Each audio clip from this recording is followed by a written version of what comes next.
انبیاء مقتدی مقتدا مصطفیٰ، انبیاء مقتدی مقتدا مصطفیٰ، ساری خلقت کے ہیں پیشوا مصطفیٰ، انبیاء مقتدی۔ الحمد لولیہ والصلاة والسلام علی نبیہ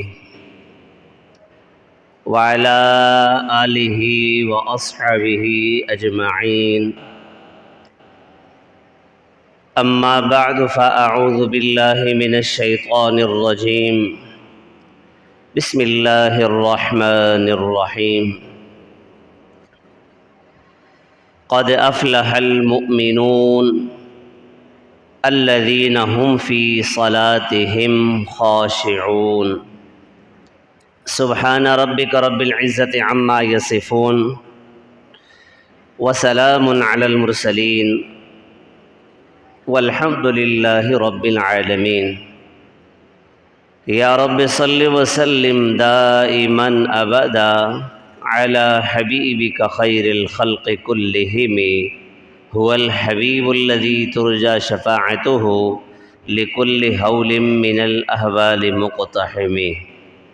میرے واجب الاحترام قابل صد احترام عزیز بھائیوں، دوستوں اور میرے بزرگوں،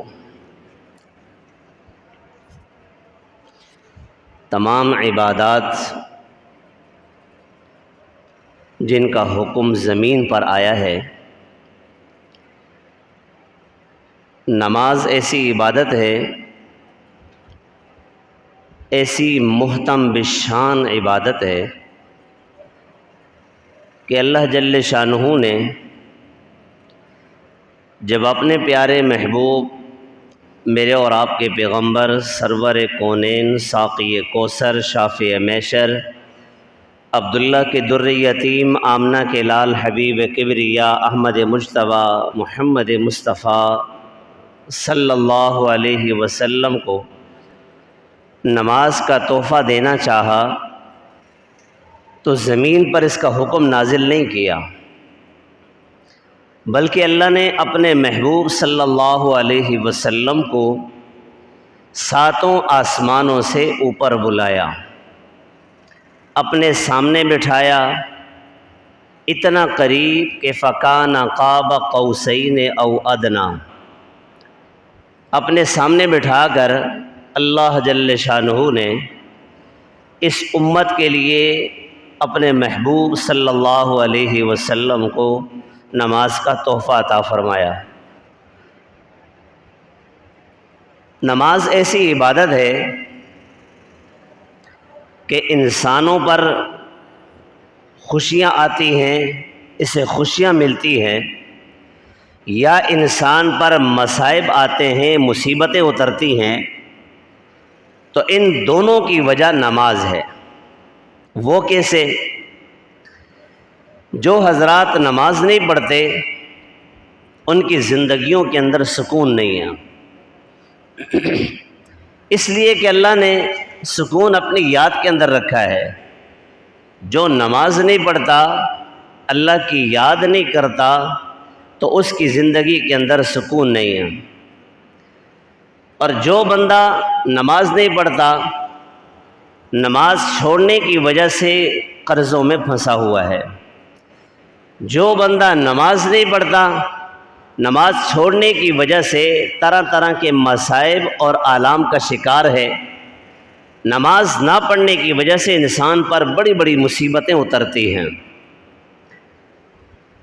اور جو بندہ نماز پڑھتا ہے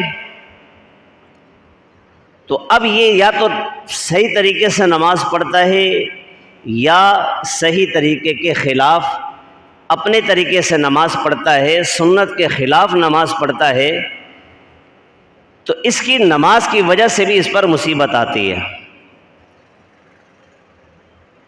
اللہ کے محبوب صلی اللہ علیہ وسلم کا پاک ارشاد ہے، بدترین چوری کرنے والا وہ ہے جو نماز میں سے بھی چوری کرے۔ صحابہ کرام نے عرض کی، یا رسول اللہ نماز میں سے کیسے چوری کرے گا؟ تو اللہ کے محبوب صلی اللہ علیہ وسلم نے ارشاد فرمایا، کہ اس کا رکوع سجدہ اچھے طریقے سے نہ کرے، یہ نماز میں چوری کرنے والا ہے۔ ایک بندہ آ کر کہتا ہے کہ میں قرضوں میں ڈوبا ہوا ہوں، میں پریشان حال ہوں، میری زندگی میں سکون نہیں ہے، رات کو نیند سکون سے نہیں آتی، سوتا ہوں تو ڈر کر اٹھ جاتا ہوں، جاگ جاتا ہوں، آنکھ کھل جاتی ہے، اس کے بعد پھر نیند نہیں آتی۔ اور ایک شخص کہتا ہے کہ کاروبار میرا بہت اچھا ہے، بہت پیسہ کماتا ہوں، بہت زیادہ پیسہ کماتا ہوں، بہت ہی اچھا کاروبار ہے، لیکن یہ جو پیسہ آتا ہے جاتا کہاں ہے مجھے اس کا نہیں پتا۔ زندگی کے اندر بے برکتی، زندگی کے اندر بے برکتی نماز کی وجہ سے، کہ نماز نہیں پڑھتا، اس کی زندگی میں برکتیں نہیں ہیں۔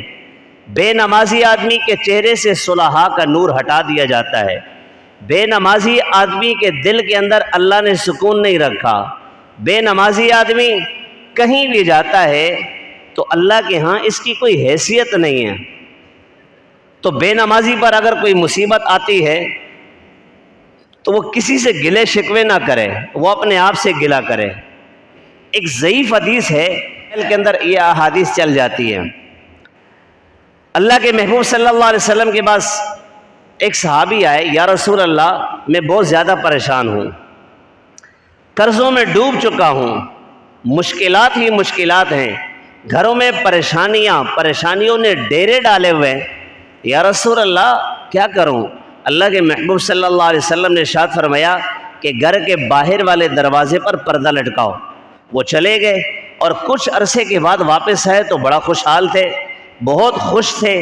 یا رسول اللہ میرے قرضے ختم ہو گئے، یا رسول اللہ میری پریشانیاں ختم ہو گئی، یا رسول اللہ میں خوشحال ہو گیا، میرے گھر میں خوشیاں آ گئی، پہلے پریشانیوں نے ڈیرے ڈالے ہوئے تھے، اب خوشیوں نے ڈیرے ڈال لیے، لیکن یا رسول اللہ یہ پردے کا کیا مسئلہ ہے جو آپ نے فرمایا کہ پردہ لٹکا دو، یہ کیا مسئلہ ہے؟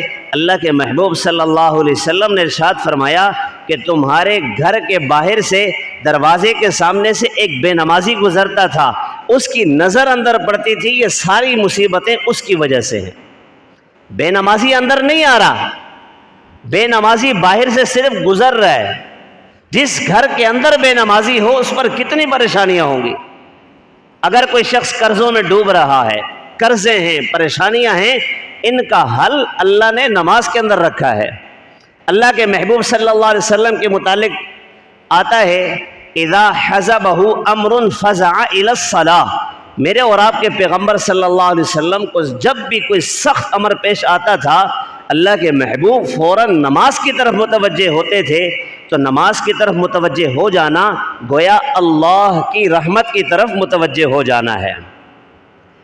بندہ پریشان ہے، پریشانی میں اس کی طرف بھاگے کہ جہاں سے اس پریشانی کا حل مل سکتا ہے، اور پریشانیوں کا حل کہاں سے ملے گا؟ وہ تو اللہ کے پاس ہے۔ اور اللہ سے رابطے کا ذریعہ اور طریقہ کیا ہے؟ جب نماز کا حکم نازل ہوا تو صحابہ کرام خوش ہو گئے، اب ہمیں اللہ سے براہ راست مانگنے کا ذریعہ مل گیا۔ نمازوں کے ذریعے سے اپنے مسئلے اللہ سے حل کروائے کرتے تھے، نفل نماز کے ذریعے سے اپنے مسئلے اللہ سے حل کروا رہے ہیں۔ حضرت انس رضی اللہ تعالی عنہ مشہور صحابی ہیں، جلیل القدر صحابی ہیں، ایک بڑے صحابی ہیں، اپنے باغ میں تشریف لے گئے تو غلام اور خادم سے پوچھا کہ کیا حالات ہیں؟ غلام نے کہا باغ خشک ہو رہا ہے، پانی نہیں ہے، پانی کی قلت کی وجہ سے باغ خشک ہو جائے گا تو بڑی پریشانی ہے۔ حضرت انس رضی اللہ تعالی عنہ نے لوٹا منگوایا، پانی منگوایا اور مصلی منگوایا، وضو کیا، مصلی بچھا کے اللہ کے سامنے 2 رکعت نماز پڑھی، سلام پھیرا، اپنے خادم سے غلام سے پوچھا کہ بھئی کچھ ہوا؟ انہوں نے کہا نہیں کچھ بھی نہیں ہوا۔ دوبارہ پھر 2 رکعت کی نیت باندھی، پھر سلام پھیرا، کچھ ہوا؟ کہنے لگے کہ ہاں اب کچھ بادل نظر آنے لگے ہیں۔ تیسری بار پھر جب نماز کی نیت باندھی، چھما چھم بارش برسنا شروع ہو گئی، نماز سے فارغ ہوئے، فارغ ہونے کے بعد اپنے خادم اور اپنے غلام سے فرمایا کہ جاؤ دیکھ کر آؤ یہ بارش کہاں کہاں تک ہوئی ہے۔ اپنا گھوڑا دیا، اس غلام کو خادم کو گھوڑے پہ سوار کیا، غلام خادم وہاں سے دوڑ لگا کے گیا، گھوڑے پہ سوار ہو کر گیا، جا کر دیکھا اور واپس آیا، بادل آئے ہمارے باغ کے اوپر اور ہمارے باغ پر بارش ہوئی، صرف ہمارے باغ پر بارش برسی، اس کے علاوہ کہیں بارش نہیں ہوئی، اس کے علاوہ کہیں بارش نہیں ہوئی۔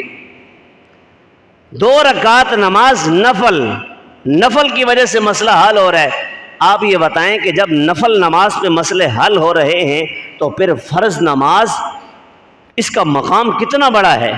اللہ کے محبوب صلی اللہ علیہ وسلم کو اللہ نے 7 آسمانوں سے اوپر بلایا، اپنے سامنے بٹھا کے پھر نمازوں کا تحفہ عطا فرمایا۔ ابتداءً اللہ جل شانہ نے 50 نمازیں عطا فرمائی، اور پھر جب واپس آئے موسیٰ علیہ السلام سے ملاقات ہوئی، موسیٰ علیہ السلام نے فرمایا کہ آپ کی امت 50 نمازیں پڑھے گی، نہیں پڑھ سکتی، آپ واپس آئیں، اللہ سے گزارش کریں یا اللہ کم کریں۔ واپس گئے، 5 نمازیں کم ہوئی، پھر گئے، پھر واپس آئے، پھر 5 کم ہوئی، اسی طرح آنا جانا لگا رہا، آخر میں 5 نمازیں رہ گئی۔ پھر جب موسیٰ علیہ السلام کے پاس آئے تو انہوں نے کہا کہ یہ بھی زیادہ ہیں، کم کروائیں۔ اللہ کے محبوب نے فرمایا کہ اب مجھے حیا آتی ہے کہ 50 سے 5 آ گئی اور 5 نمازیں رہ گئی، اب میں اللہ سے کہوں کہ یہ بھی زیادہ ہیں، نہیں، اب میں واپس نہیں جاتا۔ 5 نمازوں پہ 50 کا اجر مل رہا ہے۔ اللہ کے محبوب نے اتنی گزارشات کر کے اللہ سے 50 سے 5 کروائی۔ اب بھی اگر ہم 5 نمازیں نہ پڑھیں، ہم سے بڑا بدبخت کون ہوگا؟ کہتے ہیں ہمارے پاس ٹائم نہیں ہے، ہم کہتے ہیں ہمارے پاس ٹائم نہیں ہے۔ جس اللہ نے زندگی دی اس کے لیے ٹائم نہیں ہے، جس اللہ نے جوانی دی اس کے لیے ٹائم نہیں ہے، جس اللہ نے کاروبار دیا اس کے لیے ٹائم نہیں ہے، جس اللہ نے اتنی اچھی صحت دی، کاروبار کر سکتے ہیں، اس اللہ کے لیے ٹائم نہیں ہے، جس اللہ نے سب کچھ دیا اس کے لیے ٹائم نہیں ہے۔ تو یہ اللہ سب کچھ لے لے گا تو پھر اللہ کے پاس آئیں گے، پھر آ کر کہیں گے یا اللہ معاف فرما دے، پھر بھی راستہ یہی ہے۔ لیکن اللہ نے دیا ہے تو اللہ کی نعمتیں جب ملی ہیں تو اللہ کی نعمتوں کا ہم شکر ادا کریں۔ اور اللہ کا شکر کیا ہے؟ اللہ کی نعمتوں کا شکر کیا ہے؟ کہ اللہ کے سامنے سجدہ ریز ہوں، اللہ کے سامنے سجدہ کریں، اللہ کے سامنے ہمیشہ معافی مانگتے رہیں اور اللہ کے سامنے سجدے میں گریں۔ کوئی مسئلہ ہے، پریشانی ہے تو اللہ کے سامنے نماز پڑھ کے اس مسئلے کو حل کروائیں۔ کسی مشکل میں پھنسے ہوئے ہیں، 2 رکعت پڑھیں، اللہ سے اپنا مسئلہ حل کروائیں، مشکل ختم ہوگی۔ قرضوں کی پریشانی ہے، روزانہ 2 رکعت نفل پڑھیں، 2 رکعت نفل پڑھ کے اللہ سے مانگیں، اللہ مسئلہ حل فرما دیں گے۔ مسنون دعا بھی کریں ساتھ، اللہم اکفنی بحلالک عن حرامک واغننی بفضلک عمن سواک، یہ مسنون عمل ہے۔